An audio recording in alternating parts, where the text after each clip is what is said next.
In the beginning, there was darkness, and then, bang, giving birth to an endless expanding existence of time, space, and matter. Now see further than we've ever imagined, beyond the limits of our existence, in a place we call the universe.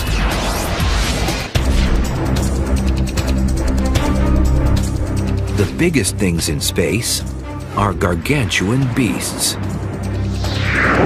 Each one is a heavyweight in its galactic division. The universe is an unimaginably large place. It's so big, it's really hard for human beings to actually comprehend things at these size scales. On Earth and in the universe, size matters. But it matters in different ways.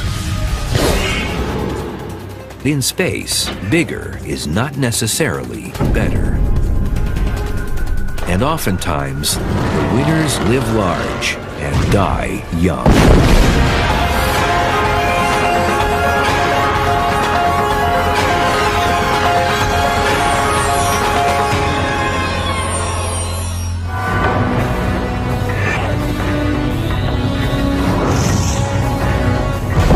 They're the Mount Everests of the cosmos.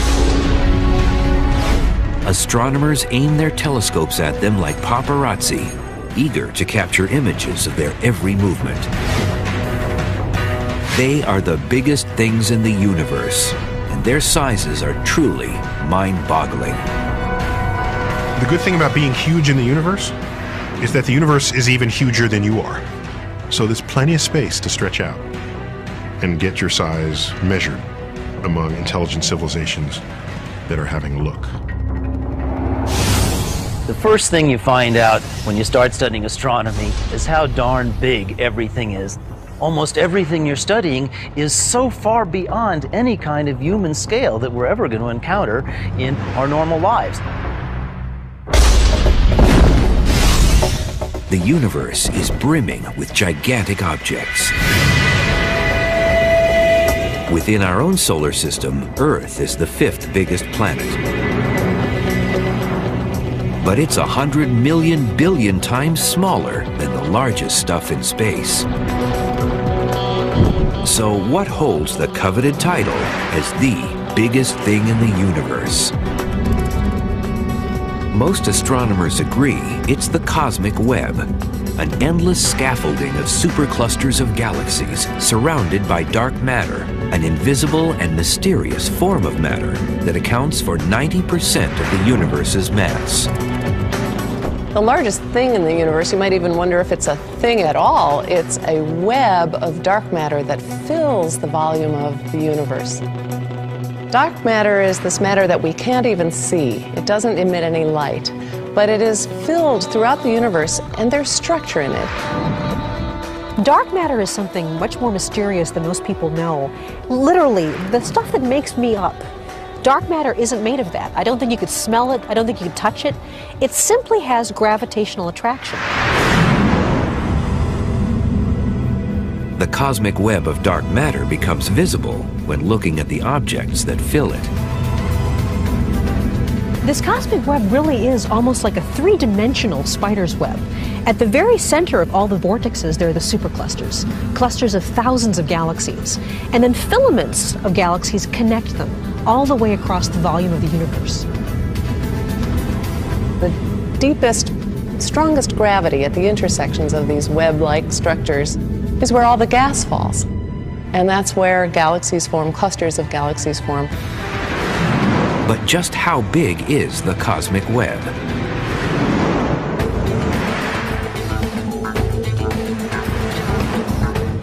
If the Milky Way galaxy were the size of a poppy seed, then the observable universe, everything we can see, would be about the volume of the Rose Bowl Stadium. Now that entire volume is filled with the cosmic web, superclusters linked together from one side of the universe to the other.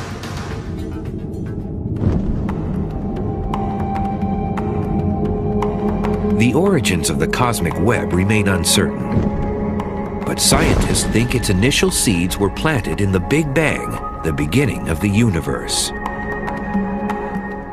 During the Big Bang explosion, the whole universe blew up essentially and expanded very rapidly. So the cosmic matter web contains all of the original matter that was created during the Big Bang just blown up into the very, very large structures that we see today.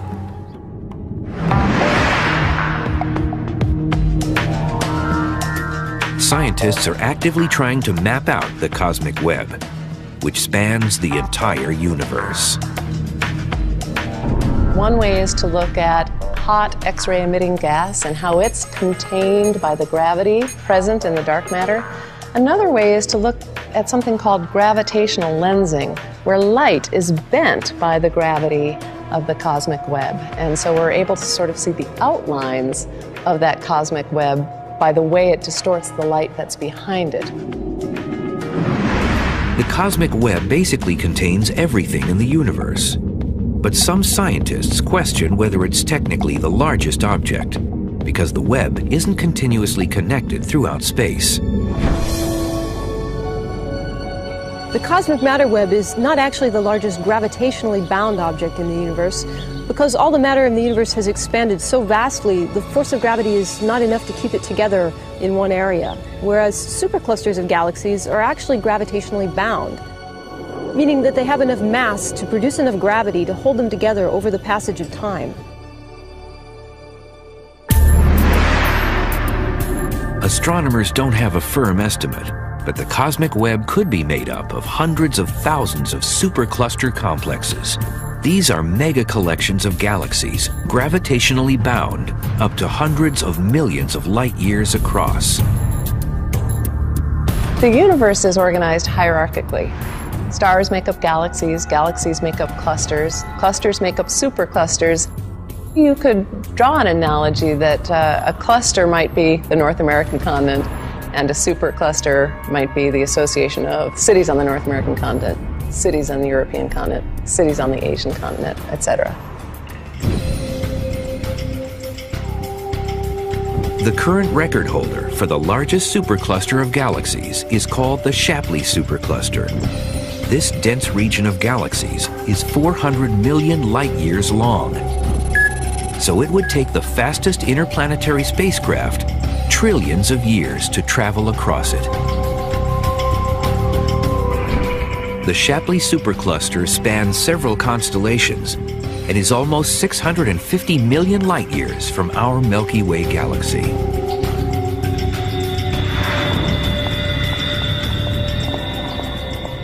I have here a small toy boat, which is a replica of the Queen Mary, which you can see here behind me. And this little toy is about 4,000 times smaller than the real Queen Mary. If you could just imagine that our own Milky Way galaxy that we live in is the same size as this toy boat, then one of the most massive superclusters that we know about, the Shapley supercluster, would be the same size as the Queen Mary. So this Shapley supercluster would be about 4,000 times larger than our own Milky Way. It's one of the most massive things we know about in the entire universe. Astronomers have known about superclusters since the 1950s, but now they've determined their origin through recent measurements of the cosmic microwave background, which is actual radiation left over from the Big Bang. It's been concluded that all superclusters, including the Shapley supercluster, originated during the formation of the universe over 13 billion years ago. As the universe evolves and expands, gravity is an attractive force, so any region that has a little extra density there attracts more matter and more matter. So Shapley is a cluster that basically had the accumulation of many other little galaxies falling into it, and that's how it's gotten so big over time. Incredibly, scientists think the Shapley supercluster may be even bigger than it appears. In fact, we may only be seeing a small fraction of what's really contained within the Shapley supercluster. When the Wide Field Infrared Survey Explorer launches, we should be able to see about 10 times farther away, and hopefully we'll be able to see the rest of the Shapley supercluster to see if it is even more massive than what we already know about. Superclusters of galaxies will stay together over time because they're gravitationally bound. Gravity is holding them together, so even though the universe is expanding, over time, those superclusters of galaxies will stay together, and they'll always keep orbiting each other.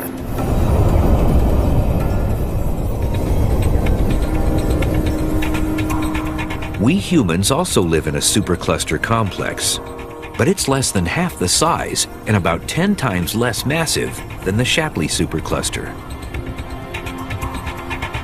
Our Milky Way is part of a small little cluster called the Local Group, which is part of a larger cluster called the Virgo cluster, sort of on the outskirts of that. So it's like your home address. You live on this street in this town, in this state, in this country. Similarly, the Milky Way has its larger and larger associations of which it's a part. Superclusters of galaxies are the most crowded neighborhoods in space, but they surround equally big regions where almost nothing exists. These bare spots are called voids. Voids are the opposite of clusters. If clusters are where all the galaxies are, voids are where all the galaxies aren't. And you do see this kind of frothy web-like structure of clusters and voids and clusters and voids. So it's kind of like cities and countryside, cities and countryside. The largest confirmed void in the universe remains Boötes. Named after the constellation where it resides, this near-empty space is a whopping 250 million light-years across. That's equal to 2,500 Milky Way galaxies placed side by side.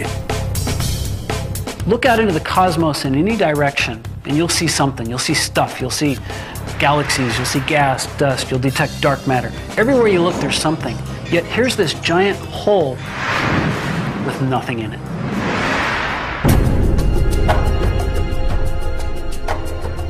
The Boötes void, which was discovered in 1981, is almost completely devoid of galaxies. A new way to search for even larger voids may be possible by precise measurements of the temperatures of the cosmic microwave background radiation. Subtle cold spots in this radiation could locate the directions of large distant voids.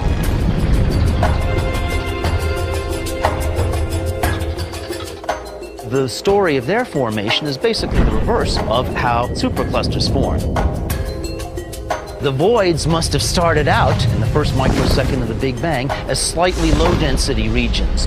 But with time, they became less and less dense. All of the matter flowed away into the sheets and filaments, leaving the voids emptier and emptier of matter until today there's almost nothing but a few little dwarf galaxies in some of these voids. Voids and superclusters are just some of the big things contained in the even larger structure called the cosmic web. But the web also holds other immense objects, including colossal bubbles that might hold missing clues to the formation of galaxies.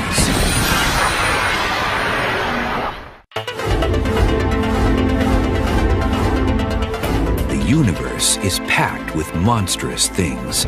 Researchers have recently discovered giant clouds of gas that resemble something out of a horror movie. These mysterious objects are called Lyman alpha blobs. My personal favorite biggest objects in the universe are the Lyman alpha blobs. An unpredicted, unexpected phenomenon where you're catching a galaxy in the first phases of its formation and collapse. A Lyman alpha blob is very much like this expanding soap bubble. Except in the case of the soap bubble, it's the air which is making it fill up. A Lyman alpha blob is expanding because of heat. A lot of energy has been injected into this gas to make it heat up.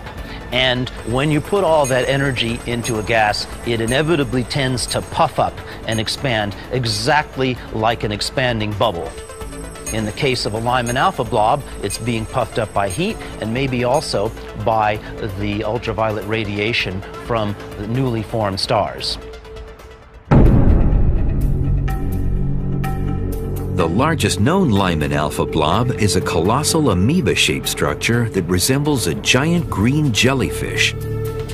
It's 200 million light-years wide and is located in the constellation Aquarius. When we're looking at the Lyman alpha blob, we're seeing gas that's sort of spread amongst these very first stars and galaxies. It's kind of an amorphous shape of about 30 separate little blobs inside of it. It's very large and very massive. The whole structure is about 3,000 times the size of our own Milky Way galaxy. The Keck and Subaru telescopes in Hawaii contain special filters that are able to see this faraway blob, which spreads out along curvy tentacles. Scientists estimate that the largest Lyman alpha blob was formed about 12 billion years ago, almost 2 billion years after the Big Bang. The observational technique we use to see that gas, it refers to a very specific color of light, emission of light that's called Lyman alpha. So you hear a phrase Lyman alpha blob because if you take an image of the sky through a filter that gives you only that Lyman alpha light, that very special wavelength of light, you'll see a little blob on the sky.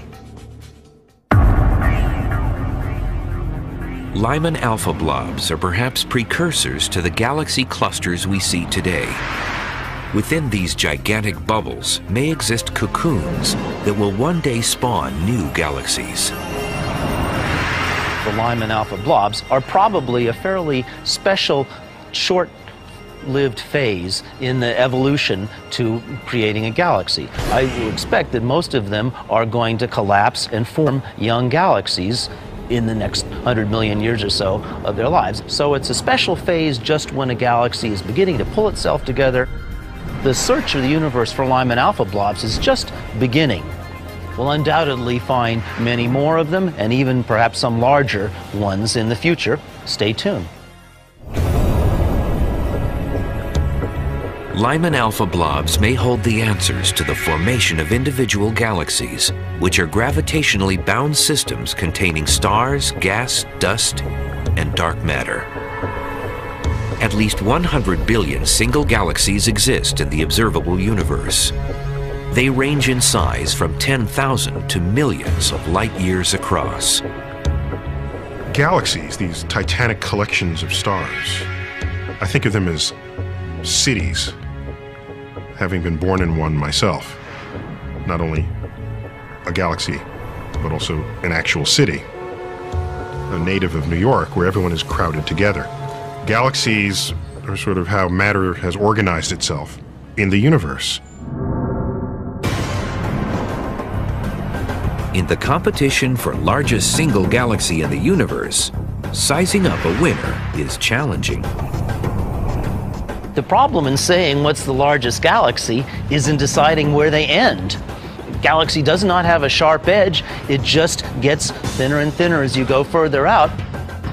It's exactly analogous to saying where's the end of a very large metropolitan area. Where's the end of Los Angeles? You can go out 50 miles and you'll still find a fairly high density of suburbs. The suburbs of a big galaxy like the Milky Way extend out very, very far, more than 100,000 light years. And with a giant galaxy, those suburbs extend out hundreds of thousands of light years. Since scientists can't determine a clear winner, several galaxies share the title as biggest. They're called cluster diffuse, or CD galaxies, and they sit in the centers of rich clusters of galaxies. If you think about the cosmic web as being sort of like a three-dimensional spider web, well, then the spiders lurking in the middle of the web are these monstrous CD galaxies, as we call them. These galaxies can have masses that are, in some cases, maybe 10 times or 20 times the mass of our own Milky Way. These CD galaxies are the largest galaxies in the universe. For example, IC 1101 sits in the center of a galaxy cluster called Abell 2029, and it's 6 million light years across. Compare that to our own Milky Way, that's 100,000 light years across. It's a really big galaxy. It's 60 times the size of our Milky Way. CD galaxies are elliptically shaped, as opposed to a disk structure like our Milky Way. This is because they've achieved their size by bulking up on other galaxies through galaxy mergers. You may have heard the phrase galaxy cannibalism, where one galaxy eats another. That goes on all the time in clusters of galaxies. So sitting usually down at the very center of a massive cluster, you'll find one big galaxy. These CD galaxies have so much mass that they are the 800-pound gorilla wherever they are. You see little galaxies maybe orbiting around them, but basically it's eaten up everything nearby. The largest galaxies may be 6 to 20 million light years across. However, there are other objects even larger. They're called radiolobes. Stretching out from both sides of a galaxy, these immense structures are actually hurling jets of charged particles that emit radio waves. So we're here in this auto body shop where I'm going to use these two torches to simulate radio jets coming out of opposite sides of an accretion disk swirling around a supermassive black hole. So in the visible, you see a small blue flame coming off of the torch. But in the infrared, you can see that the heat from the torch extends much, much further out. Similarly, with the radio jets, what you see in the optical is actually quite different from what you see in radio waves. A typical lobe might be 160,000 light years as the lobe spreads out on both sides of the galaxy. That's about twice the size of the Milky Way galaxy's disk.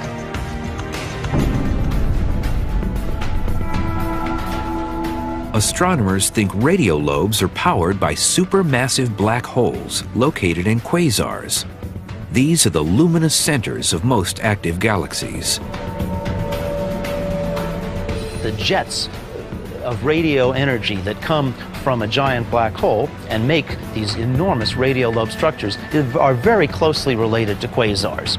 In fact, in some cases, you can see a low-power quasar in the center of the galaxy, and then it's surrounded by these giant lobes to either side. They've been blasted out by very high-energy jets of electrons that are basically moving at almost the speed of light. And they are blasted out probably from the north and south poles of a spinning black hole. The radiolobes depend on matter going down the black hole. As matter goes down the black hole, some of it gets accelerated up into these lobes. So the size of the lobes has something to do with the history of how much matter the black hole is actually fed on. And so over time, they'll change size. Radio telescopes have surveyed the universe and determined the largest known radiolobe. The undeniable record holder is located in the galaxy named 3C236, which is in the constellation Leo Minor. Its jets span 40 million light years across. Scientists don't understand why some active galaxies form these jets and others don't. But one thing's certain, radiolobes will not last forever. Perhaps for only a few million years. So just as this torch will eventually run out of gas and shut itself off, the jets from a radio galaxy will eventually die as well. When the black hole has consumed all of the material in its immediate vicinity, there'll be nothing left of the accretion disk to get shot out along the magnetic field lines, and the jet will die. If black holes are the producers of these gigantic radiolobes, then what is the largest black hole in the universe? Scientists are currently placing bets on the winner.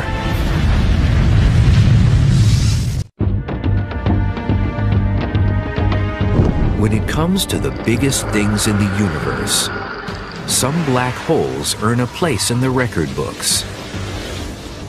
A black hole is a region of space where the pull of gravity is so immense that nothing can escape it, not even light.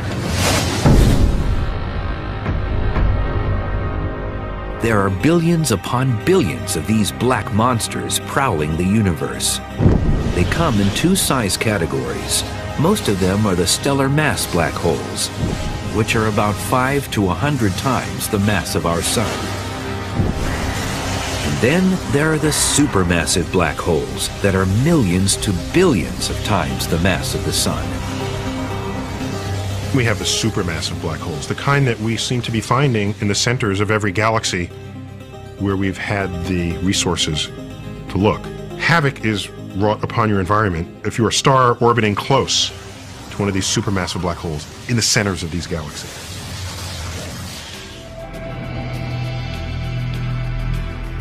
Black holes are not physically large regions, but when measuring their mass, they become top competitors in the galactic heavyweight division. The center of our Milky Way, we know that there's a black hole that's about maybe 3 million times the mass of our own sun. And yet, because black holes are so incredibly dense, the actual size of the black hole is still fairly small, but incredibly, incredibly powerful gravitationally. As their name suggests, these black beasts are essentially black because no light can escape them. So one can only be observed when its gravity affects something else in space, such as a passing star, or when it's gorging on matter around it.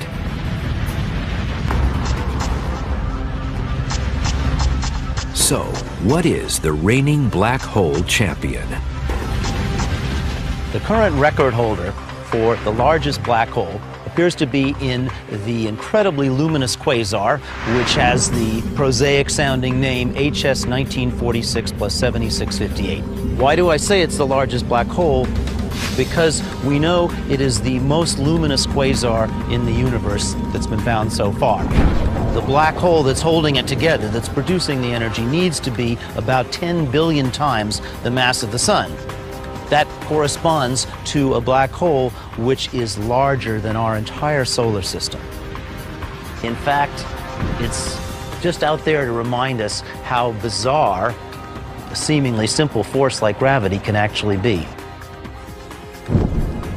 The largest supermassive black hole wields power in the center of a galaxy. But there are other big luminous objects in the universe. In fact, there are some that seem to exist everywhere we look. When we glance into the nighttime sky, we see stars, twinkling dots of light that are actually luminous balls of plasma. Although they may seem small from Earth, stars come in a variety of sizes. From red dwarfs, which are about 1/12 the mass of our sun, to blue-white supergiants that can get as big as 150 solar masses. Our Milky Way holds 100 billion stars, including our sun, which is over 300,000 times the mass of planet Earth. And this cosmic beacon is a literal powerhouse in our solar system.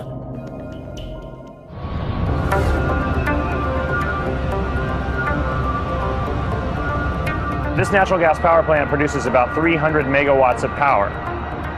Now that's enough to power a few 100,000 homes, but that's only a tiny fraction of our sun's energy output. The sun's power is about 2 billion times the amount of this plant. So even in spite of its distance, the sun is able to warm our entire planet. Even so, our sun isn't the largest or the most powerful star by a long shot. The most powerful stars are about 1 million times as powerful as the sun. So if you wanted to compare that with the Hoover Dam, you would need 30 million Hoover Dams per person on the planet to generate that much power. There's really no human scale to imagine this power output.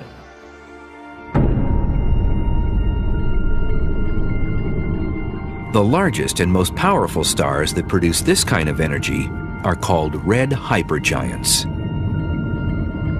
That's a class of stars that's even larger than supergiant stars. So typically stars, like our sun, are fusing hydrogen into helium to make their energy. But hypergiant stars have already exhausted all the hydrogen in their core, and they're fusing hydrogen into helium in the outskirts around the core, and that makes them extremely hot and energetic, and all that energy causes the star to swell up. And so the star ends up with a very large surface area. Surface areas of the size of the Earth's orbit or even bigger. Within the hefty field of red hypergiants, VY Canis Majoris appears to have the largest diameter. It's 2,000 times wider than our sun, and consequently, it would take the world's fastest race car 2,600 years to circle it once. This stellar champ lives about 5,000 light years from Earth in the constellation Canis Majoris. If you replace the Sun with VY Canis Majoris, if you put this hypergiant star where the Sun is, its radius would extend out past Saturn's orbit. It'd be about 9 times as far from the Sun as the Earth is. So this is a much broader in diameter star than our Sun is. Astronomers determine the radius of such a large star by looking at its temperature. We use measurements of the temperature of the star's surface, which we can get from the color of the star, and then we will also measure the total power output or luminosity of the star. And by combining those, we can determine what the total surface area is of the star, and from that we get its diameter. Now, that assumes that you can measure its luminosity fairly well and that you know something about its temperature from its color. Most of the time, they just simply appear as pinpoints of light, and it's impossible to actually resolve it. Although there are new instruments now called interferometers, which are capable of resolving even very tiny point sources, like stars. And in some cases, there have been direct measurements of stellar diameters.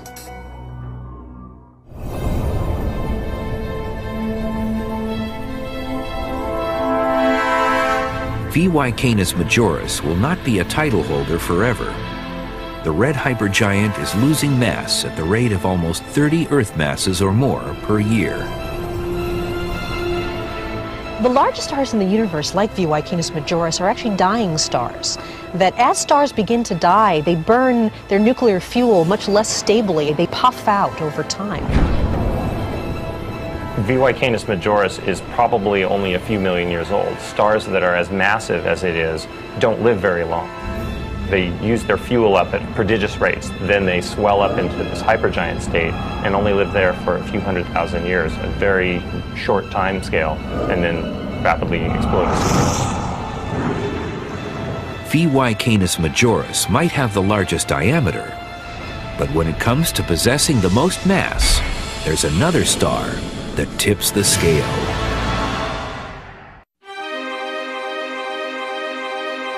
In the wide world of stars, there are many contenders vying for the title as the largest in the universe. But when it comes to stars, big can mean two different things.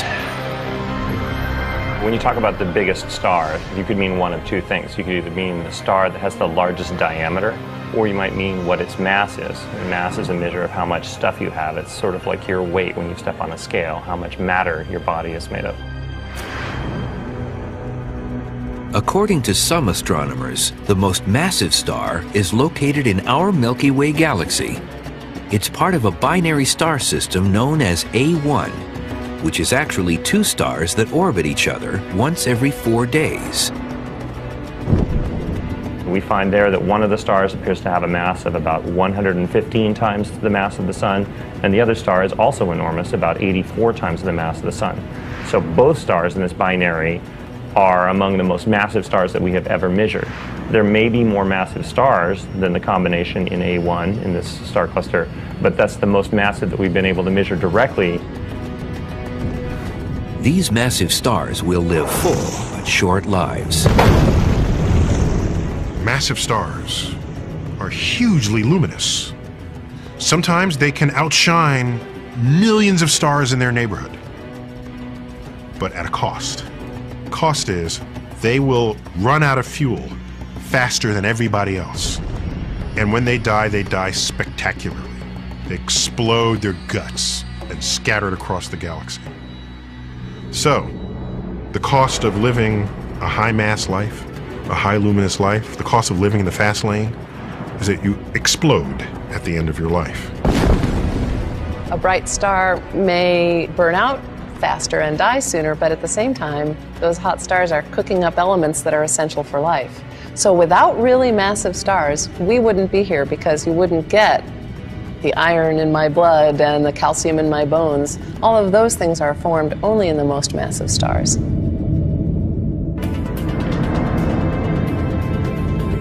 We humans need essential elements from massive stars. But we also need a planet with a firm surface to stand on. Planets come in two size groups, large gas giants like Jupiter, and small rocky terrestrials such as Earth. In our own solar system, Jupiter is the largest planet, while Earth trails in 5th place. Yet even though Jupiter reigns supreme in our galactic zip code, it's not the biggest planet in the universe. The largest planet with a well-known radius is called TRES-4. It's named after the Transatlantic Exoplanet Survey that discovered it in the constellation Hercules in 2006. TRES-4 is unusually large for its mass. We can actually directly measure its radius, and this particular planet has an unusually large radius. It's about 70% bigger than Jupiter, yet it has only about 80% of Jupiter's mass. That's about the same density as cork or even whipped cream. If you look at Earth, it's a rocky planet, very dense. And then even the gas giant planets like Jupiter are compressed gas and water and other chemicals, very tightly compressed. This thing, TRES-4, is like a marshmallow. Although TRES-4 is light for its size, it's about 18 times larger than Earth. Scientists aren't exactly sure how TRES-4 got so large. One theory is that the planet's extremely close distance to its parent star is cooking up a lot of chemicals in its atmosphere, which is trapping heat, much like greenhouse gases. This particular planet is only about 5% of the Earth-Sun distance from its parent star, so it's very, very close. In fact, so close, it orbits its star every 3.5 days. So you can imagine how hot and how just blasted with sunlight this thing must be. Because the planet can't cool off, it can't shrink. Because when it's very hot, when gases are very hot, they expand. So this might be contributing to keeping the radius of this planet so very large. TRES-4 may be a puffed-up planet, but when it comes to sustaining life, bigger planets don't offer prime real estate. These giant planets really are just gas. There's no solid structure to them at all. There's nowhere to stand on them. So it's not a very likely place to find life, because life would have to continually be blown around in the atmosphere. And that's a hard thing to evolve from. This planet would not be a very habitable place because it's so close to its parent star. It's getting blasted with radiation from its sun. So it would be a very hot and unpleasant place to be, at least for humans.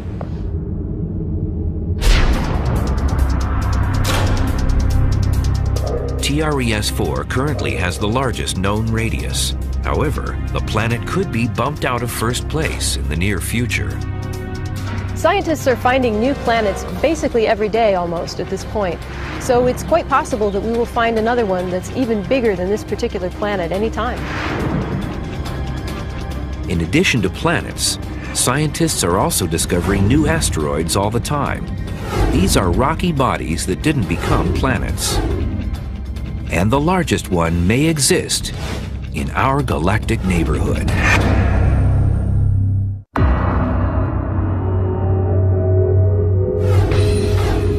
In our own solar system, billions upon billions of leftover rocks that didn't become planets take refuge in the asteroid belt. Some are as small as grains of dust, and others are the size of nations. Ceres was the first asteroid ever discovered, and it remains the largest known asteroid to date. Named after the Roman goddess of plants and harvest, Ceres is about 600 miles in diameter, so it's almost as large as the state of California. Ceres is so big that it contains 25% of all the mass in the asteroid belt. Ceres is so big that if you took all the other asteroids in the asteroid belt and glued them all together, they'd only be about 2 or 3 times bigger than Ceres.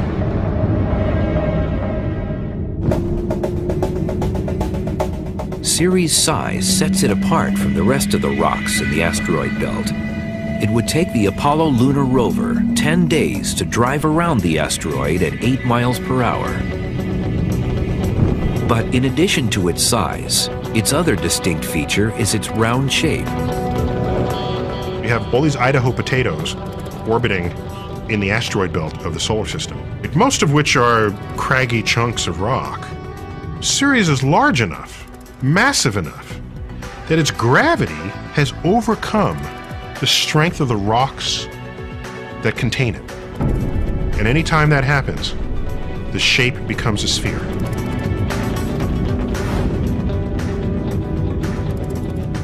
Because of its round shape, Ceres now holds a dual title. The current definition of a dwarf planet is something that in fact is massive enough and has enough self-gravity to form itself into a round shape. And in fact, since Ceres is round, we also call it, in addition to being an asteroid, a dwarf planet. We know only a little bit about the composition of Ceres right now. We know that it's made primarily of rock, but it may also have water ice, and in fact it could have clay inside it as well. The Dawn mission is actually going to go to Ceres and enter into orbit around it, and they'll bring a whole suite of instruments to bear on it, so we should learn a lot more about the composition of this unusually large asteroid in our own solar system. Ceres may be the largest asteroid in our solar system, but it's a big universe out there. It's quite possible that as we go on to exploring other solar systems outside of our own, that we may in fact someday find an asteroid larger than Ceres. Our solar system contains some oversized objects.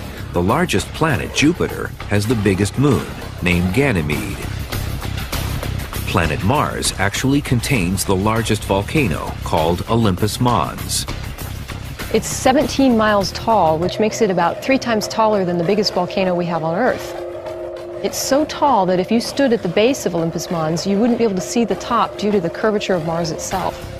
So in our own solar system, the biggest things definitely have had a powerful shaping effect on the universe. One might guess that the Sun would take top honors as the largest thing in our cosmic suburb. It's 1,000 times more massive than Jupiter. But is there something bigger? The largest object associated with our solar system is the Oort cloud. And this is a very diffuse cloud of comets that literally extends about halfway out to the nearest star, Alpha Centauri. Alpha Centauri is about 4 light years away. Astronomers estimate it would take the space shuttle hundreds of thousands of years to travel around the outer edge of the Oort cloud. The Oort cloud is so dark and so distant that we really can't directly observe it. But what we do know is that comets come in from every direction on the sky. So there must be a spherical cloud of comets far away from us.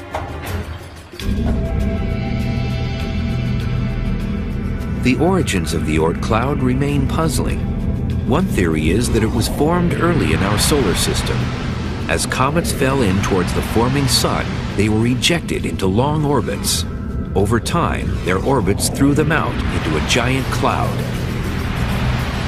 It's very far away, and it's filled with icy remnants that have just been left in basically the same state that they were from right around the time when our solar system formed, about 4.5 billion years ago. So they are, you could say, the archaeological remnants of the formation of our solar system. The universe is comprised of things both big and small. But it's the large structures in space that challenge our understanding of how the universe works. Although astronomers have found many substantial objects, the quest to find even larger ones continues. Astronomers are hoping to find new large planets, new huge superclusters, and learn more about the things that we've already seen. As technology improves with better telescopes, better detectors, newer surveys, we will be able to see farther into space and therefore hopefully discover even bigger things than we already know about.